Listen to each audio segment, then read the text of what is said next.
Hello everyone and welcome to our online new user class. My name is David Elijah and I'm the Director of Education and Training here at TaxSlayer.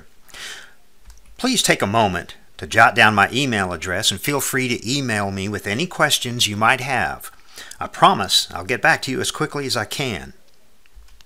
Little agenda for today's webinar will include the setup and configuration of the program, input of a simple early season tax return, and input of a more complex tax return, Schedule A, Schedule C, Schedule E. A little bit about our company's history. In 1965, Rhodes Murphy & Company Income Tax Preparation Service was founded by Aubrey Rhodes Sr. In 1980, Jimmy Rhodes was elected president of the company. In 1984, Carl Rhodes and Zane Christopher became members of the board of directors. In 1989, Rhodes Computer Services Incorporated was created. This company was developed to help our local Rhodes Murphy tax preparation offices.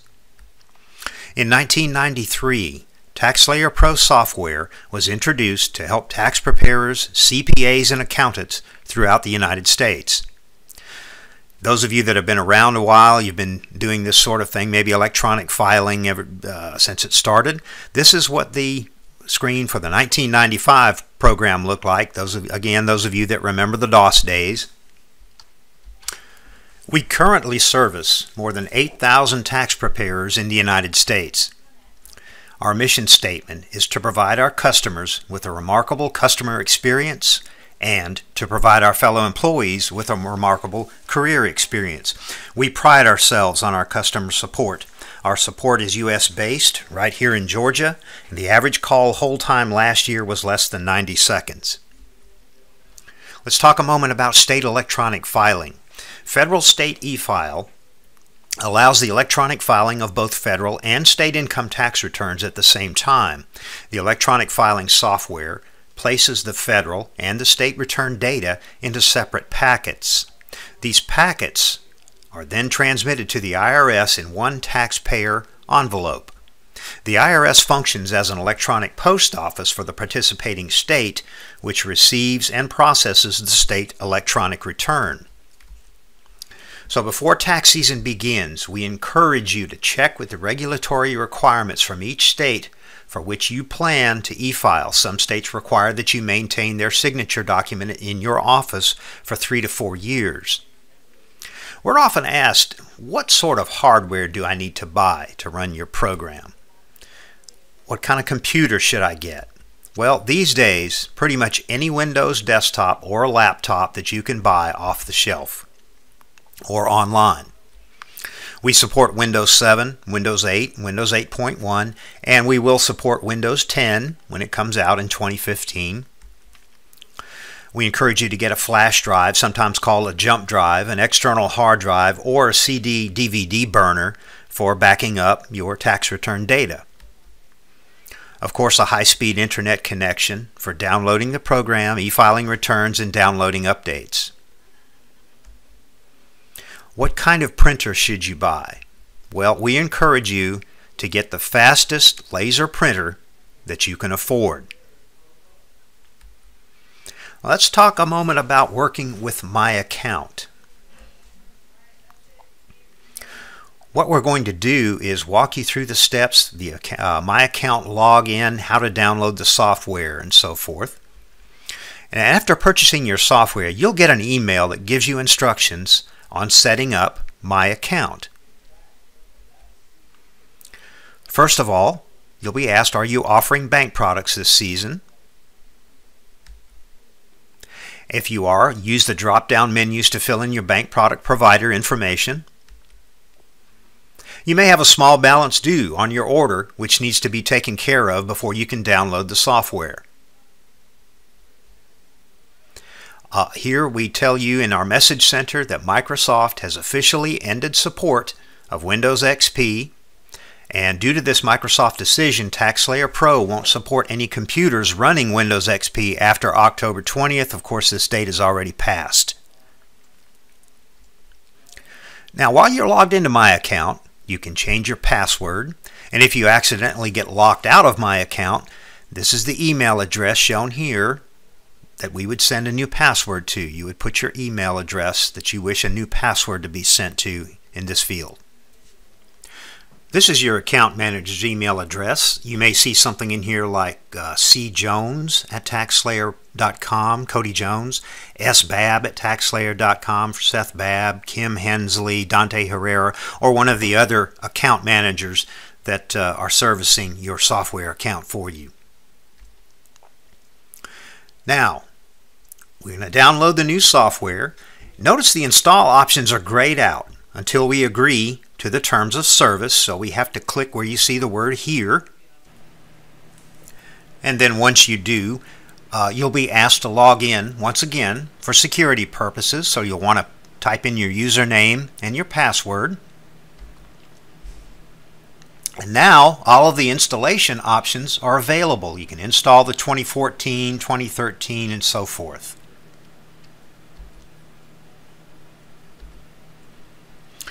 Once again, this is my contact information. My name's David Elijah. My email address, delijah@taxslayer.com. And again, I encourage you to email me with any questions that you might have or that might come up during this presentation. Now let's talk about the program installation and configuration. After you download the software, setup will begin the installation of the program, and Install Shield will kick in and help you with the installation process. So we'll click Next to continue. And most of us will install the TaxSlayer Pro software on our computer C drive. You can choose the drop-down menu to install on any other hard drive or partition on your computer if you have one. We're going to hit Next after we make that selection. By selecting the back button, you can change or review your installation settings if you need to. And then after downloading and installing the program, you'll have a 2014 TaxSlayer Pro icon on your Windows desktop, and we'll double-click the icon to begin the program. The following statement is going to appear on your screen when you open the program for the first time, just a little welcome statement. And next you'll see this question appear on your screen. Do you want to restore the configuration from a backup disk? You only want to answer yes if you've already been through all the configuration questions and you've backed up these files from another computer loaded with the software. So for the first time configuration, for the first time setup, we're going to choose no. The network question below will now appear. Are you using a network, yes or no? And it's important, if you have a network administrator in your office, you might want to get him or her to help you with the following questions about your network. If you're using TaxSlayer Pro on more than one computer in your office, and if your computers are networked, of course you're going to want to answer the network question yes. If you're only going to be using TaxSlayer Pro on one computer, you would answer the network question no. And this screen will help you in setting up your office network for use by TaxSlayer. If you're going to be using TaxSlayer Pro on more than one computer in your office network, you must load TaxSlayer Pro onto each computer that you'll be using to prepare tax returns. This is called peer-to-peer networking. You'll need to load TaxSlayer Pro on each of the computers in your office network if you're going to use TaxSlayer Pro in a network environment. If this is your transmitting computer that you're loading first, you'll want to answer yes to this question, and please note, use only one computer. Use only one computer to transmit returns and receive acknowledgments. Next, you'll have a menu that allows you to review your system network configuration setup. You can click on any menu item to make any corrections, or exit the menu to continue the initial setup, this initial configuration of the program. Next, you'll be given the chance to enter any information or enter the information about your firm. You'll want to fill in all the firm information pertaining to your office, and the EFIN is particularly important. Make sure your EFIN is correct. That's how we identify you as you transmit returns, and you don't want that dreaded 029 reject for having an incorrect EFIN in your software.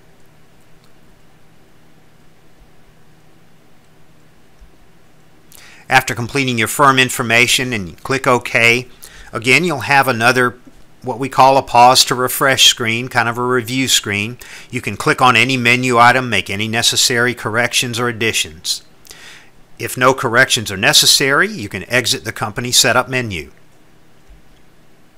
At this time in the initial configuration, you'll need to enter your individual preparer information, your preparers. You'll click the New button or simply press the Insert key on your keyboard to begin this process. You'll now have access to the dialog box to enter your preparer information, and you can enter a preparer code number from 1 to 999, and you'll also want to enter your PTIN at this point.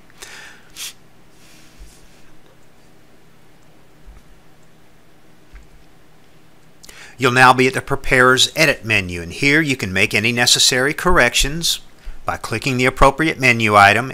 And if you don't have a PTIN, and if you're going to be preparing returns for compensation, you'll need to register at irs.gov Tax Professionals PTIN Requirements for Tax Return Preparers. Again, you'll need to get that PTIN if you're going to be preparing returns for compensation. While you're in the Prepare Edit menu, note the Prepare Practitioner PIN. The program automatically generates this number for you. It simply puts a 1 in front of the last 4 digits of your Social Security number. Or you're free to make up the PIN on your own. The only restriction is that the number can't begin with a 0. Your practitioner PIN number will automatically print on the Form 8879, the e-file signature authorization form. And then finally, before leaving the Prepare Edit menu, you may want to set your program security options. If you have seasonal preparers that work in your office and you're entering their code numbers and their preparer information into the software at this point, you may want to access the program security options. At the Prepare Security menu, you can enter a unique username and a password for each preparer. And you can now control the options that each preparer has access to. So in other words, if you want to keep a preparer out of your main configuration, you can simply click on option number 9 and indicate that the preparer does not have access to the main configuration menu. You can also limit the access of tax returns to only those returns completed by this particular preparer. In other words, only those returns that have this preparer's code number.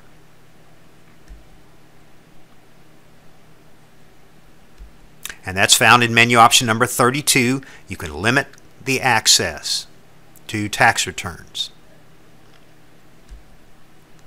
Once you exit the Prepare Security and the Prepare Edit menu, you'll be given the opportunity to enter another preparer's information. You can edit the information for the preparer that you've already entered, or you can simply exit the Prepare Entry screen. The next step is to select your bank if you're going to be using bank products. Left-click the name of the bank you'll use during tax season and click the OK button. And remember, you have to be approved by one of these banks to prepare bank products in the TaxSlayer Pro software. You also have to complete the bank application in your My Account, in the TaxSlayer Pro My Account, to prepare bank products. We went through the My Account setup earlier. Next, in the initial setup, this first-time configuration of the program, is the fee table. The fee table. You can left-click on any form to enter a fee for that particular form, and all forms within the TaxSlayer Pro software are listed in the fee table. For example, the fee will automatically pull to the client's receipt screen under Preparer Fees once a 1040 form has been completed. When I enter my fee for the 1040. We'll see an example of the client's receipt screen when we go through the preparation of a tax return.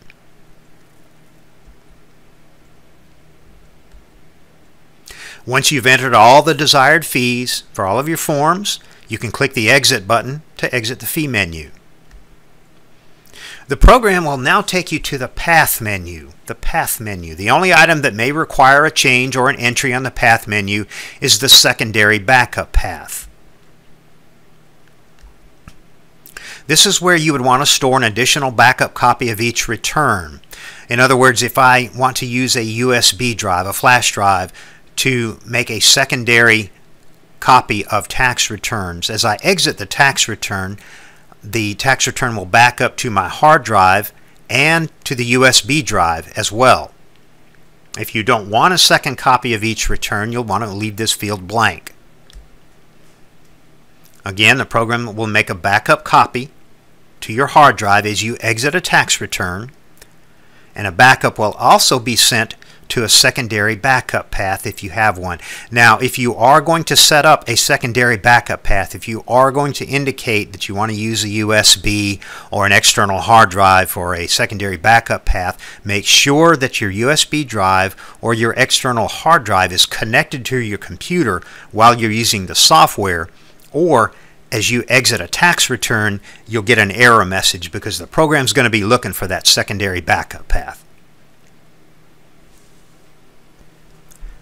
Now we're back at the Path menu, and if you sent any prior year data from another tax program to be converted to TaxSlayer Pro, your prior path will change as well. Next, the macro setup option allows you to save time as you prepare tax returns. If you don't wish to pre-enter any employer or bank or daycare information, then just simply select No. If you click Yes to entering the macros, the next few screens will show you the information that can be pre-entered into the program, and these are called macros. They include the most common employers,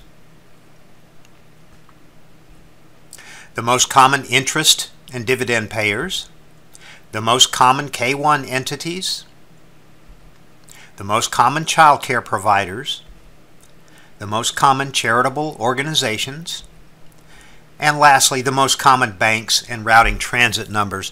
Now again, you can put this information into the program here in the initial configuration setup, or as you prepare tax returns, all of this information will be stored as you go along. Next, you'll be asked if you purchased the TaxSlayer Pro Premium Bundle. You'll enter the activation code that you were given when you purchased. If you don't have your activation code handy, you can leave this field blank and come back later, or you can minimize your setup, log into my account at TaxSlayerPro.com, and then retrieve your activation code from there. Once you've successfully entered your activation code, you'll be asked a few questions about your email preferences. Select the option for email method, and unless you're an advanced user, we suggest that you select Indirect through TaxSlayer Pro as your email method.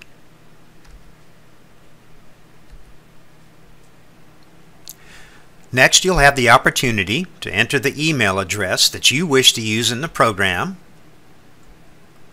And this is the email address that you wish to use for your client correspondence. You'll want to check the menu and make any necessary corrections. And you'll then be prompted to configure your TaxSlayer Pro premium options. If you wish to send text messages to your clients, make sure you read the following carefully. Sending text alerts to your clients is a real-time system that runs 24 hours a day. When you print a bank product check for your client, they will be sent a text alert regardless of the time of day. And you want to make sure that your clients are aware of your business hours. Now my premium configuration menu is all prepared and ready. And I'll now see the following message: preparing to exit TaxSlayer Pro so that the configuration settings can be applied. You want to check your computer's date to make sure that it's correct. If so, you click OK. I will exit to the Windows desktop, and now I can double-click the icon to start the program once I've gone through this initial setup, this initial configuration.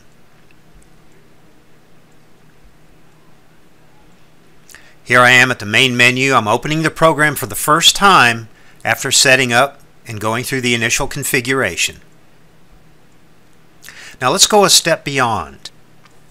We're going to ask that you turn off your user account control.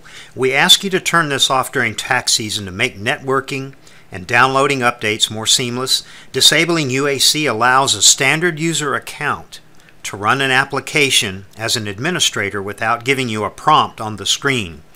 These are the bullet points for Windows 7 users. I'm not going to go through each bullet point step by step.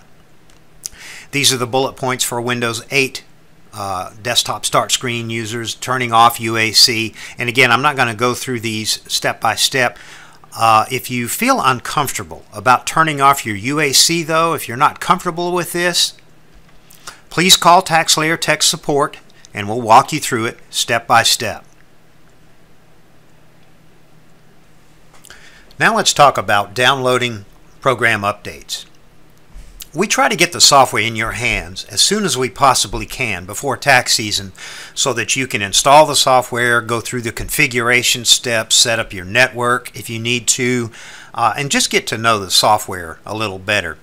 What we send you initially is just the Federal 1040 program. That's all that you get, is just the Federal 1040. Periodically during the tax season, we will issue updates to the software as laws change. You will use the update menu to download your state programs, your business package, and so forth. You access option number 10, the updates menu. You'll select the option to download install updates, option number 1. And again, select the updates in red that you'll need. As you select an update, it will darken. For example, the Georgia update here. Next, we'll click the download button. And I'll see the transfer screen, and this will show me the status of the update being downloaded and installed to the software. And then once the update's been installed, it will no longer be highlighted in red.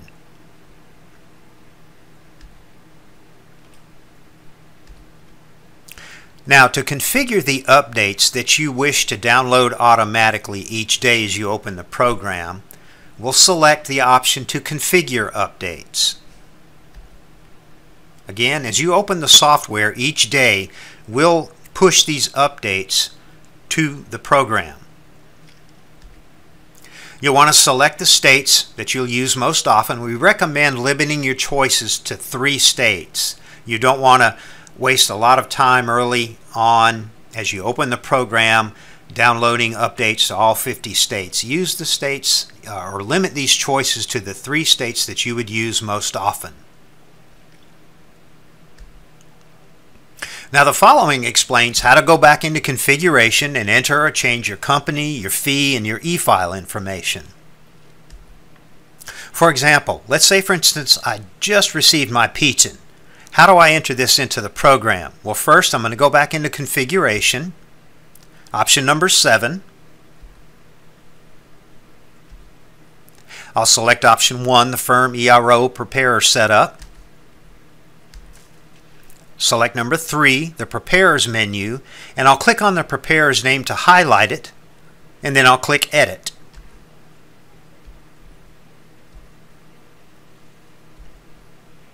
I'm now at the Prepare Edit menu where I can select option number 3, the PTIN, and I'll enter my Preparer Tax Identification number.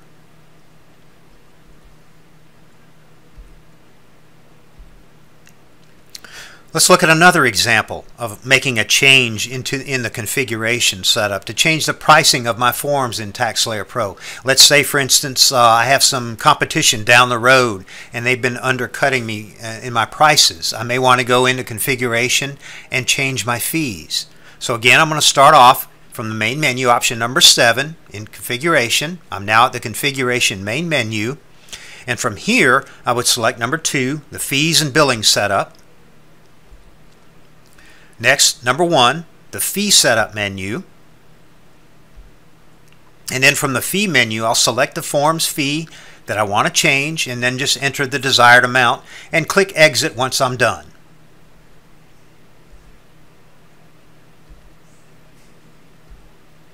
Now, I've had a great tax season. I just went out, purchased a new printer. I don't want to forget to tell the TaxSlayer program that I have a new printer installed on my computer. So again, I'm going to start off at the main menu, option number 7, which takes me to the configuration main menu. From the configuration main menu, I'll select the option for printer copy setup. And I'll select option number 1, printer setup. From here, I'll select option number 1, my default tax printer, and select my brand new printer from the list that appears. This list captures every printer that Windows has set up for me on my computer.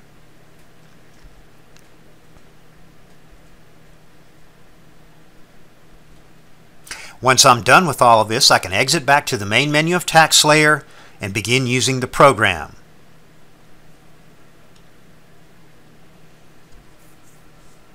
Now let's go through the preparation of an early season tax return in TaxSlayer Pro. We're at the main menu, and from the main menu I'll click the option for tax returns, or if my hands are on the keyboard, I can simply enter the number 1 from the keyboard to begin a new return. I'll see the Section 7216 disclosure notice.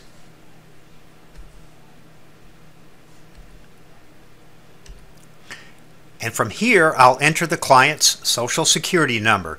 My little spreadsheet here will fill with clients as the tax season goes along.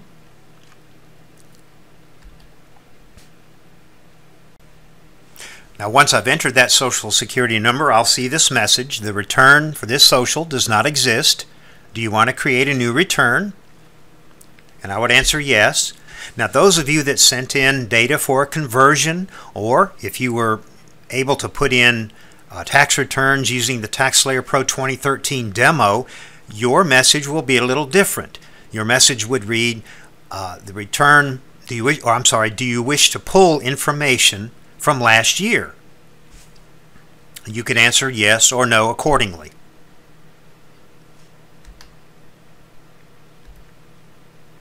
We're now at the filing status screen. I'll select the correct filing status for my client, and for this practice return, we'll select head of household. Take note that also the filing status menu is also the starting point for the 1040NR, the 1040NR, option number 6 there. I'm going to enter the personal information for my client, and I don't want to enter any punctuation marks in the personal information menu, or the program's going to give me a warning to take those out.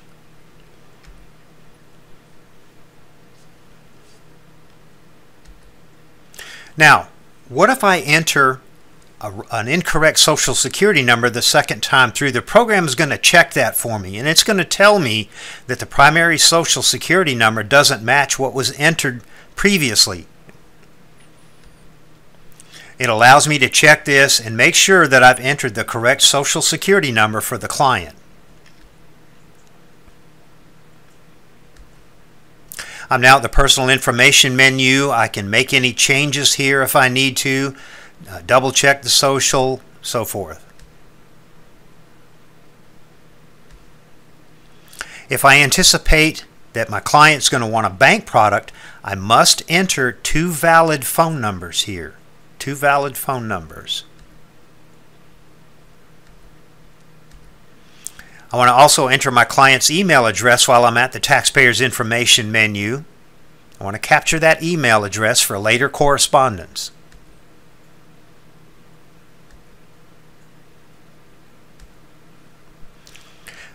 The program now asks me if I want to enter any dependents. For my little practice return here, I'm going to answer this question yes. I'm now at the Edit Dependent Information window. You'll see this window or this box throughout the program. It'll become familiar to you as we go along. So I'm going to select the New button, or just simply press the Insert key on my keyboard to enter a dependent's information. I'll fill out all the required information, and then when I'm finished, I'll click OK. Now the program has recognized, because of Jeremy's age, that he may qualify for dependent care expenses. And for this little demo tax return, we're going to say that he does, and I'm going to enter in $3,100. If you don't have any daycare expenses, of course you would just leave this field blank or leave it at 0. The next menu that I see will allow me to review and make any corrections to Jeremy's information if I need to.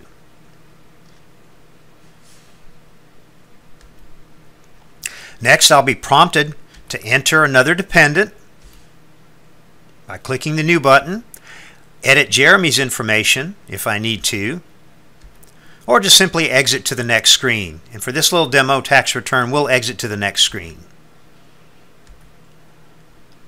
Now, because the program recognized that I entered an amount for the child care expenses, it's asking me would I like to enter the child care provider's information. Well, I'm going to go ahead and do that now.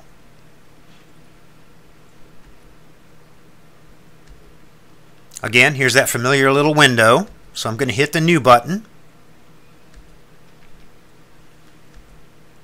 I'll enter the child care provider's information, including the EIN. And I want to be sure to enter the amount paid for child care. The amount paid for child care, I need to re-enter that amount.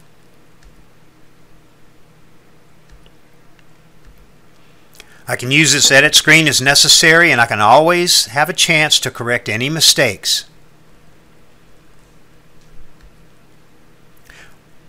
Back at the Edit Form 2441 Child Care Providers menu, I can enter an additional daycare provider if I need to, or just exit to the next menu. Now the program is going to ask me for my preparer code. My preparer code, remember we set this up early on in configuration to identify the preparers that work in your office.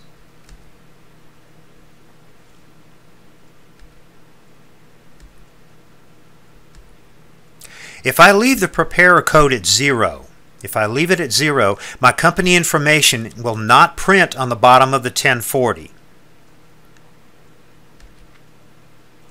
Next, you'll see a couple of questions regarding the Affordable Care Act. Does the taxpayer have health insurance coverage? And is the taxpayer's health insurance provided by their employer? Now I'm at the Personal Information menu, and again, I'll have a chance to change any entries, make any corrections in this menu. Let's take a quick look at the Other Categories menu up there. Number 5, the Other Categories.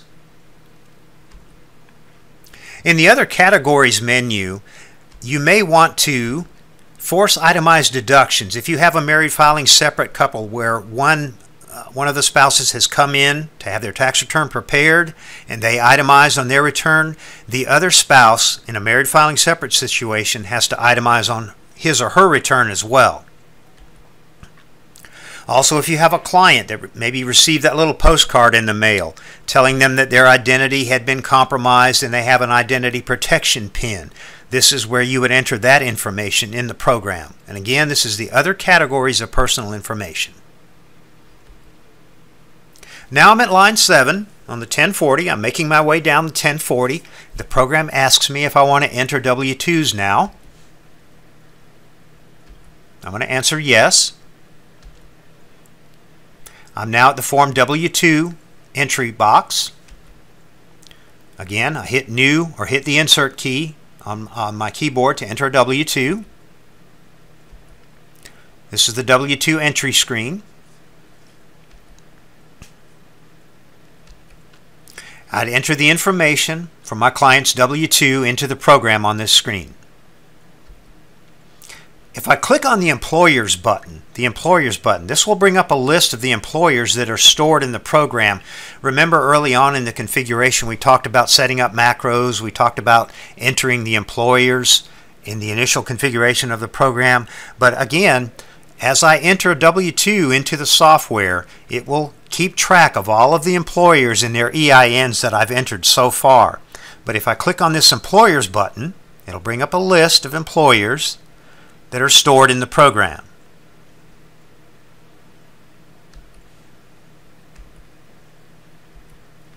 The Social Security wages, the tax withheld, the Medicare wages, and Medicare tax withheld will automatically fill. All I need to enter is the federal withholding there in box number 2.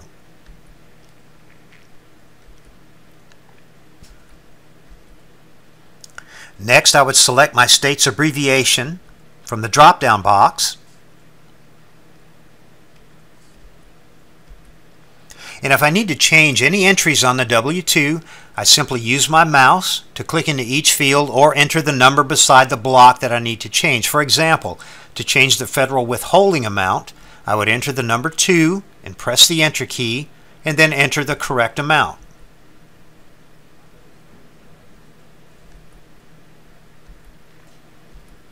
If I have another W-2 to enter, I can click the New button again. Otherwise, I would click the Exit button. We're going to say my client only has one W-2, so I'm going to click the Exit button. Now, quickly, what happens if you click the Other button? If I click the Other button, a new menu appears with the following selections. I can select a W-2 default state. Let's say, for instance, my client has 6, 7, 8 W-2s all from the same state. I could click number 1 and put the default state in here. Also, scholarships and grants, taxable scholarships and grants in here, household employee income, and also option number 7, scan the form W-2 2D barcode if I have a scannable W-2. Once I exit all of this, I'm now at the income menu. If my client has any other income from any other source, I'll want to enter it here now. Now the program's calculated that because my client qualifies for the Earned Income Tax Credit, or EIC, because of his income, because of the fact that he has a dependent, I now want to answer the due diligence questions. Now the following questions apply to all taxpayers. Was the taxpayer a non-resident alien for any part of the year? No. And here I can press the F8 key on my keyboard if I wish to add due diligence notes. This is highly recommended. The notes screen will appear after I press the F8 key on my keyboard, and I can type any notes in this section that will help me document any additional questions that I might ask of my client to determine EIC eligibility. Now, as an example, what kind of notes would I want to type in here? What sort of interview questions would I ask of a client in determining EIC eligibility? Well, we'll go through a little example here. Let's just say a client wishing to have her taxes prepared tells me that she's separated from her spouse and her child, who's 7 years old, lives with her, and she wants to claim EIC. I might ask, are you still married? She says, yes, I'm still married, but separated. When did you separate from your husband? January of last year. Did you move to separate homes? And if so, when? Yes, in January of last year. Well, how long during the year did your child live with you? My child lived with me every day except every other weekend and 2 weeks in the summer. Did you live with anyone else? No, I didn't live with anyone. At this point in the interview, you might say, well, it looks like you may qualify for EIC. I'll enter these notes. We'll go through the rest of the questions and do the computations just to be sure. Is the taxpayer a qualifying child of another person? No. Did you complete the 8867 based on current information provided by the taxpayer or reasonably obtained by you? Yes.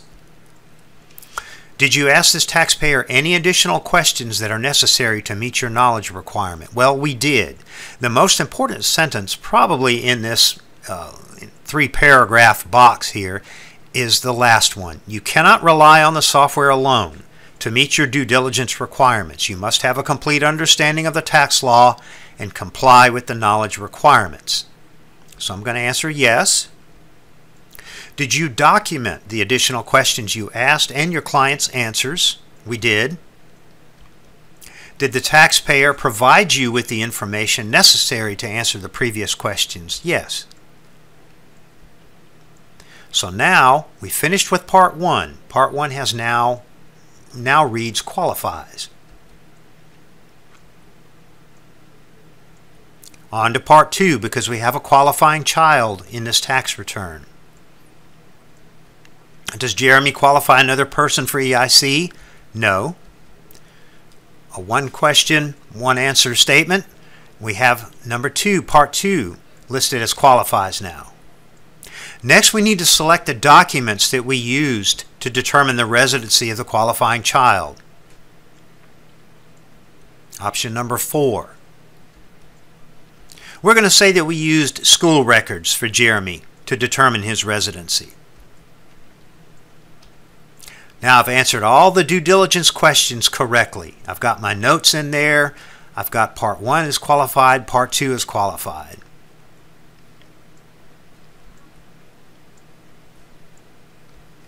The next screen will allow me to continue processing the tax return.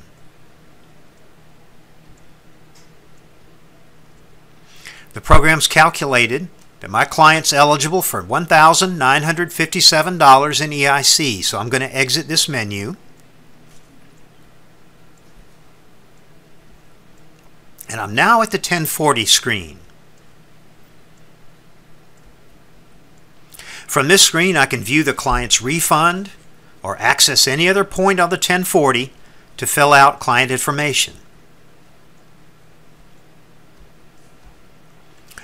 Now my next step is to mark the return for electronic filing. I've computed a federal refund. Now I'm going to mark the federal return for electronic filing. That's option number 12. I'll be asked, does the taxpayer want the tax preparation fees taken out of their refund? In other words, does he or she want a bank product? For this little demo tax return, I'm just going to choose electronic mail check.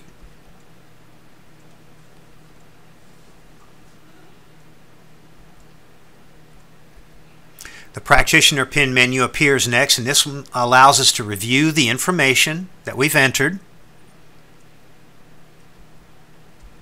And I'll be prompted to print the Form 8879, the e-file signature authorization. I can review the electronic filing options, make any necessary changes. Now, let's take a look at the Other e-file information. Other e-file information menu for additional options. Number 9. For a self-prepared return, someone who prepares the return and brings the return to me simply for electronic filing purposes, I would select option number 3. The information will automatically toggle to self.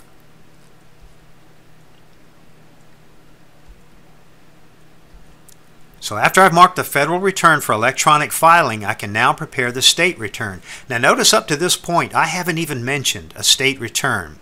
The way the software works, you'll want to calculate the federal refund, mark the federal for electronic filing, and then access the state return, which is menu option number 10. Before preparing the state return, the program is going to warn me to add or subtract any entries from the federal return that may not apply to the state. One example might be bonus depreciation. This is the state selection menu, and just take note that option number 1 is used to delete a state return, just in case we need to. The reason I point this out, we get this call sometimes in support. People will call in, how do I delete a state return? I picked the wrong state, or I picked a non-resident state instead of a resident, and so forth. Option number 1, delete state return. I'm going to pick the Georgia return for my client and hit OK. And this menu will appear. This menu will appear for just about every state program in the TaxSlayer software. You'll have an option for a resident, a part year, or a non-resident return. If I picked the wrong state, I would simply exit this menu. And again, for my example return, I'm going to select Georgia resident.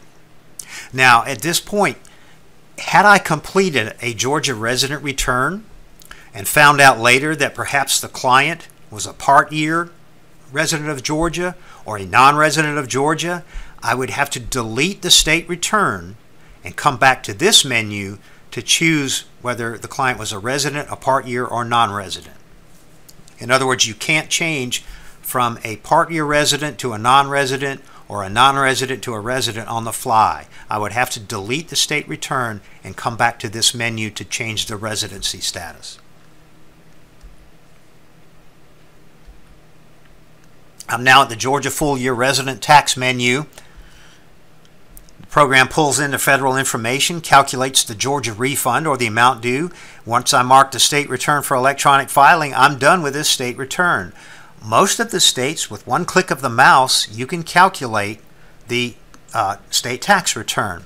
Some states like New York, New Jersey, California, you might have some extra work to do as far as credits and things of that nature. I'm now going to mark the state return for electronic filing. But what happens if I forget? If I leave that menu and I forget to mark that state return for electronic filing? If I don't mark the state for e-file after marking the federal for e-file, the program is going to give me a gentle reminder to mark that state return for electronic filing.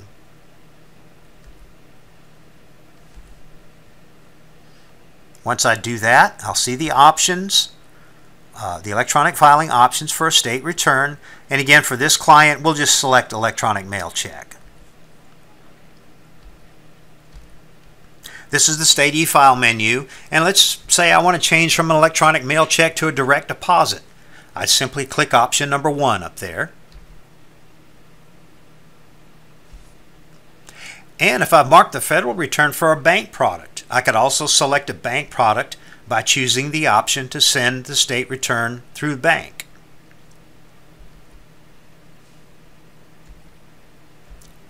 Alright, once I exit that state return, I'm now back at the main 1040 screen. If I want to view any of the client's forms on the screen, I can click on number 11, View Results. This menu shows me every form that I've done so far on this tax return. I can select, let's say I want to look at the 1040. Select the 1040, click OK to view the form on the screen. Now this is simply for viewing and for printing. I can't make any changes on this form. Any changes that I make would have to be done through the program, through the software. This form is strictly for printing and for viewing. Alright, I'm finished with the return. I've marked it for electronic filing. I can now exit to the receipt menu. So I'm going to click the exit button. I'm now at the receipt menu. My preparation fees have been pulled from the fee menu that we set up in configuration, but if I need to, I can enter or change these fees on the fly simply by selecting option number 1, the preparation fee. Once I exit that menu, the program asks me, are you ready to mark the return as complete and ready for transmission? Now, once I mark the return as complete, I can still make changes to the tax return. In other words, if the client gets home and calls me an hour later and says, hey David, I just received a 1099-R in the mail, I can go back into this return and make any changes. All this question does, it pulls the return to the transmission table and gets it ready for electronic filing. I am not locking out the return from any further changes. All I'm doing, pulling the return to the transmission table.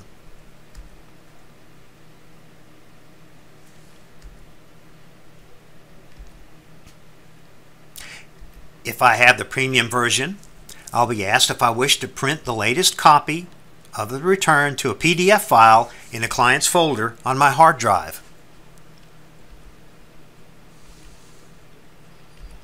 I'm back at the main menu now. I'm ready for the next client, or I can e-file the return that I just prepared.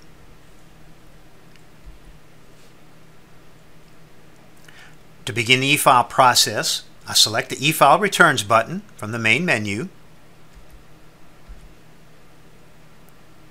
Then I select option number 1, transmit electronic returns.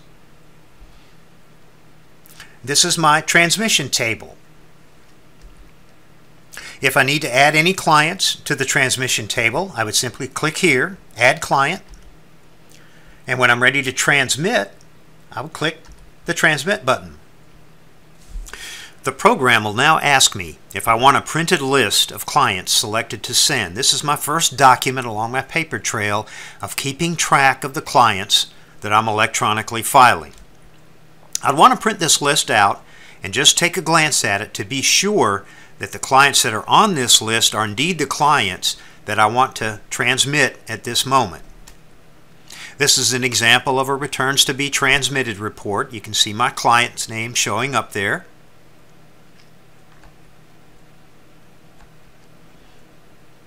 The program asks me, is this information correct? So again, I want to look at this report, make sure that the clients are on the report whom I want to send. And now I'm at the Transmit Receive window. Note the message up there, you're about to transmit returns. Once you click Connect, the returns cannot be canceled or removed. If you're ready to send the returns now, hit the Connect button.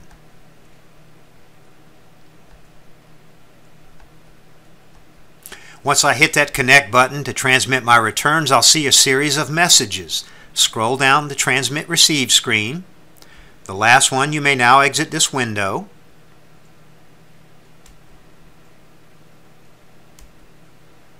Now the program tells me that I have reports to print. Clicking the OK button will take me to the e-file menu. I'm going to hit number 3. Print reports. Notice I've got some arrows there pointing to option number 3.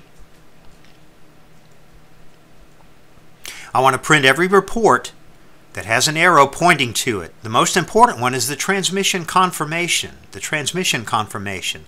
This lets me know that TaxSlayer did indeed get the returns that I e-filed. I also might have some messages that I'll need to print or look at in the Message Center. This is what my confirmation report looks like. This tells me that TaxSlayer received my transmitted returns. If I don't get this confirmation report, I need to go back into the transmission table and send those returns again. Again, this is a very rare case where we would not get the your transmission, but make sure that you get this confirmation report. After I've e-filed the returns, I want to wait approximately 1 hour and then pick up my acknowledgments. I do that from the main menu by hitting e-file returns button. Receive acknowledgments only. Once I do that, once I've connected and received my acknowledgments, I may have IRS acknowledgments, state acknowledgments, bank fee deposits, bank response reports, bank IRS funding reports. I need to print all of these reports that have an arrow pointing to them. I'm not allowed to transmit any more returns until I've printed off all of my reports and read my messages.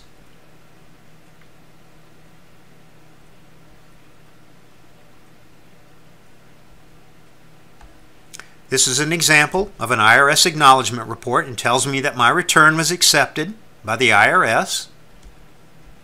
Here's a state acknowledgment telling me that the return was accepted by the state.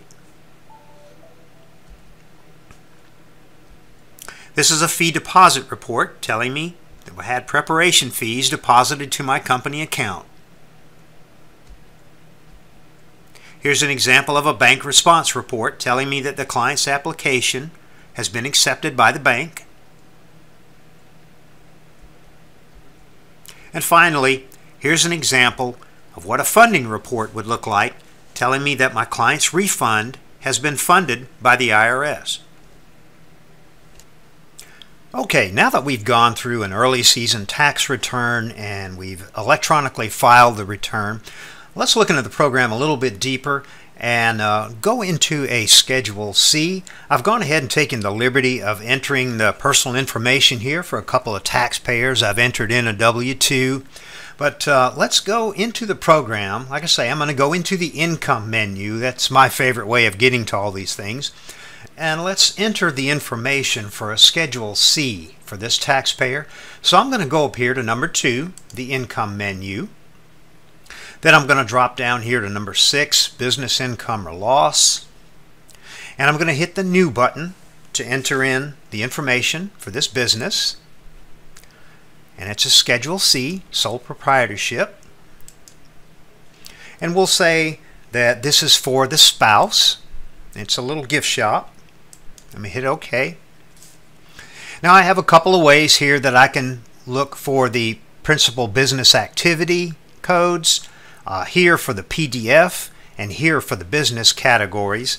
But just for the sake of time, we'll say that I did this client's return last year. I'm familiar with her business and her business code, so I'm going to enter 453220.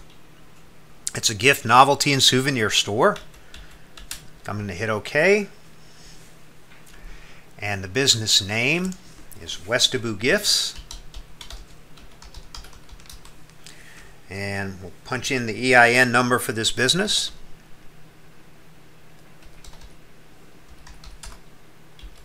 And the street address.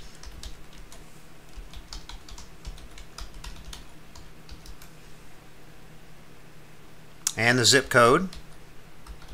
And just as you've seen in the past, the program, once you enter the zip code, it'll automatically fill in the city and the state information. This gives me a chance to review the information that I've punched in so far. I'm now at the Schedule C questions menu. Her accounting method is cash. I'm going to leave all of these questions to the default answers. I'm going to go ahead and exit this menu. And I'm going to enter the income. And she had gross receipts or sales of $29,250.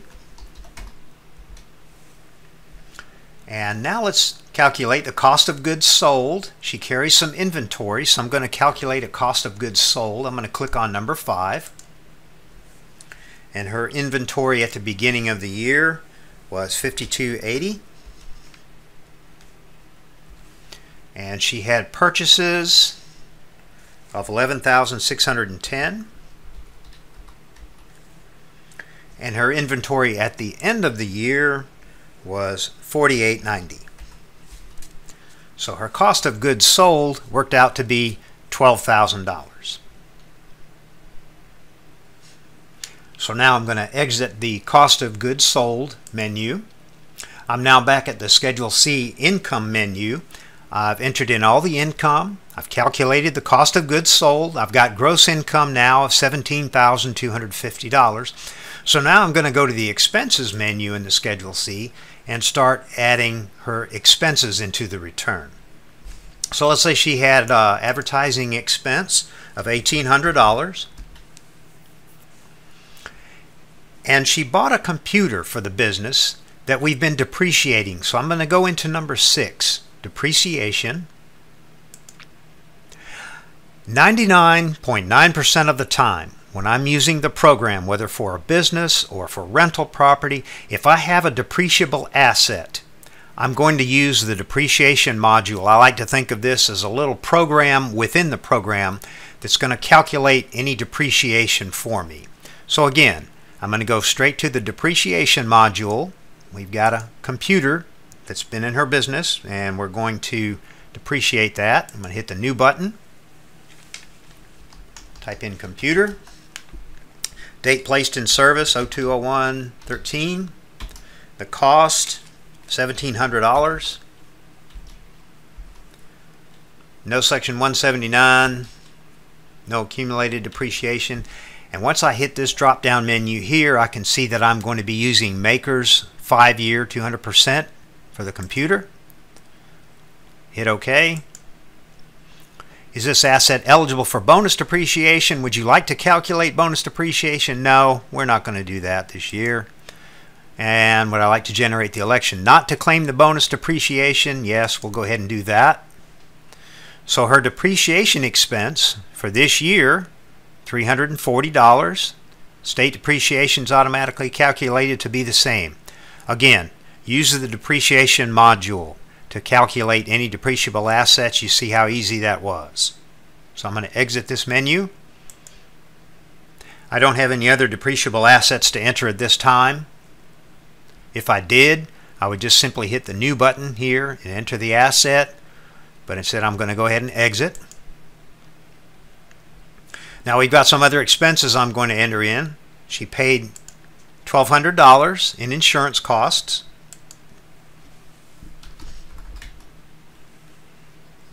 She bought some supplies, $1,600 worth. And she paid $3,800 in utilities. Now notice here, I haven't mentioned this, but again, we could press F10 at any time to create any supporting notes that we might need to justify any of these expenses.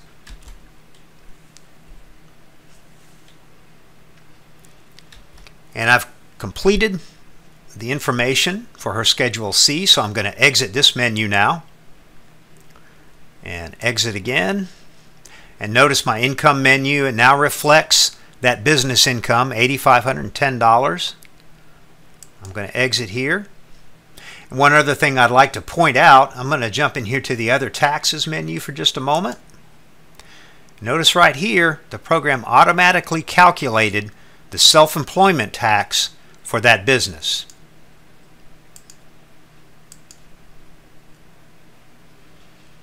I can view that form real quick. I'm going to view the SE real quick for her business. There's the business income showing up there, the $1,203 calculated in self-employment tax, and we also get to take a deduction in the adjustments portion of the 1040 of $602.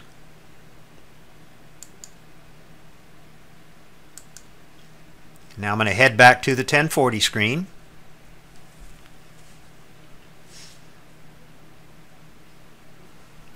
Now I'm back at the 1040 screen. Now let's say these same clients, they have a piece of rental property.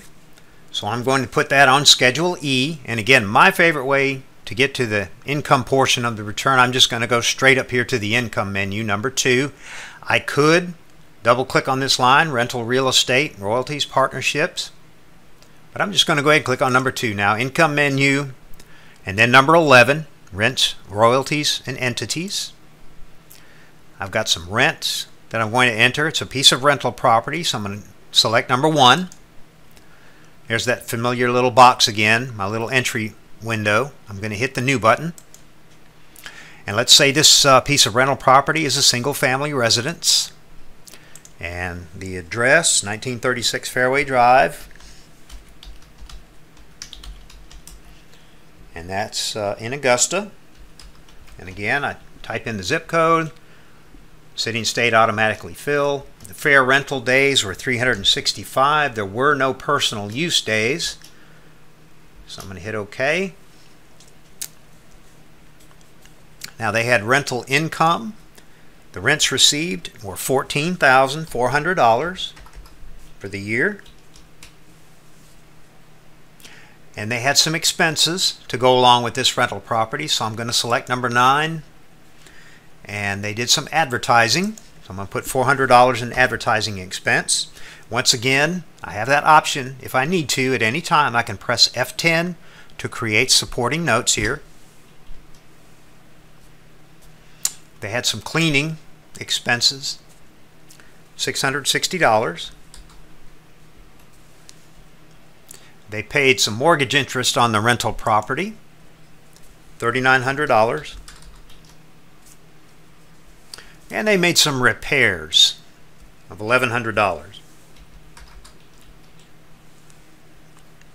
Now once again, we're going to depreciate this rental property. So I'm going to select number 14, depreciation.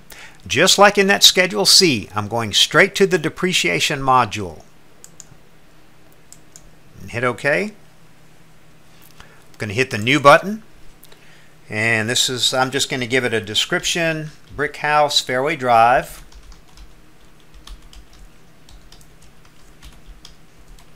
And the date placed in service was March the 1st of 2006.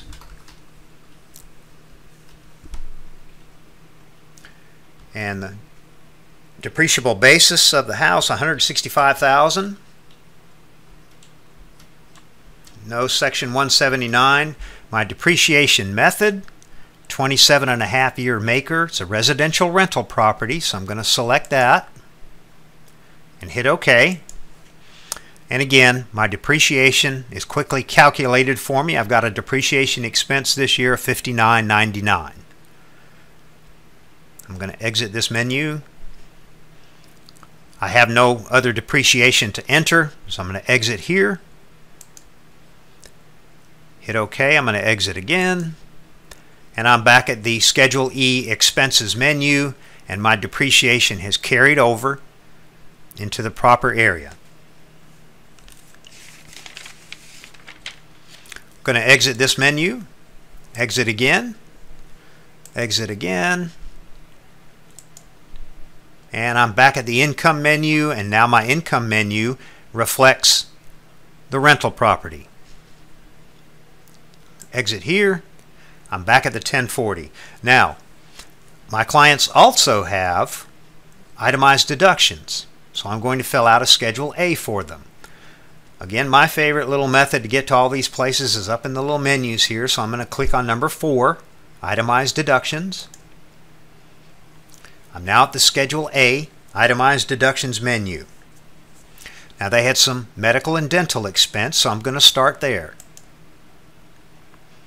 They paid medical insurance. I'm going to enter that amount, $7,900.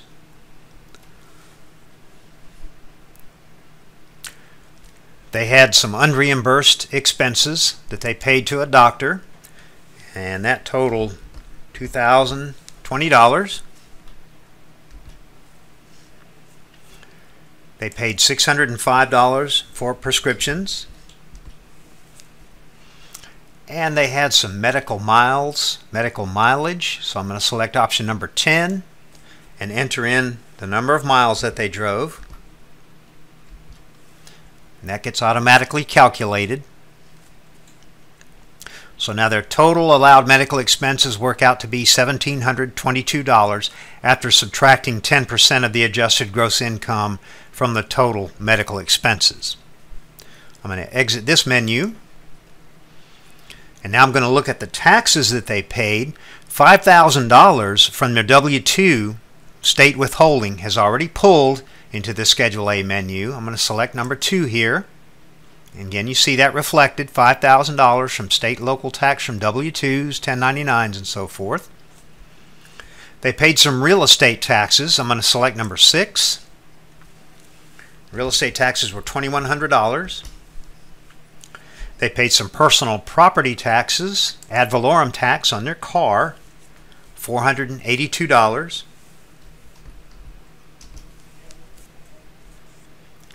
I'm going to exit here. I've taken care of that. They had some mortgage interest that they paid. It was reported to them on a Form 1098 that they received from their mortgage company.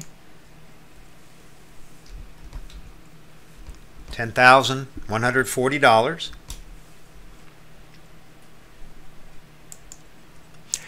And they also donated $6,100 in cash contributions to various charities and church. I'm going to enter that into the program.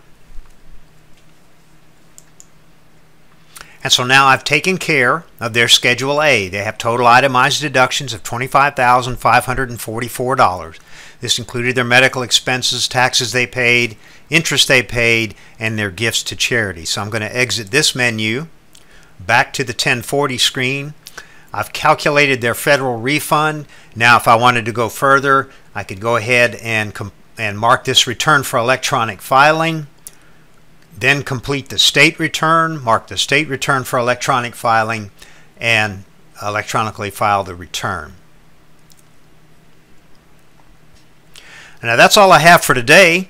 We've gone through the program, we've gone through the setup, we've done an early season tax return, we've gone through the electronic filing of that return, we've gone through a more complex return featuring a Schedule C, Schedule E, Schedule A. I want to thank you for your attention. Again, if you have any questions at all, please feel free to contact me, D. Elijah, at taxslayer.com. It's been a pleasure being with you today, and we look forward to hearing from you.